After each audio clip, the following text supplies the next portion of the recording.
Bir odam go'sht do'koniga kirib qassobga "Menga qo'yning eng tatli yerini kesib bering" debdi.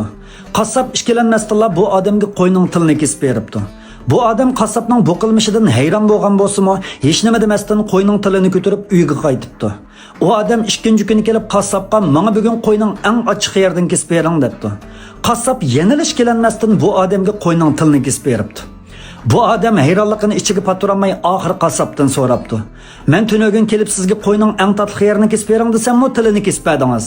Mana bugun kelib eng ochiq yerini kesib bering desam-mu, yana shu qo'yning tilini kesib berganingiz nimasi?" deb so'rabdi ekan, qassob javoban mundaq debdi.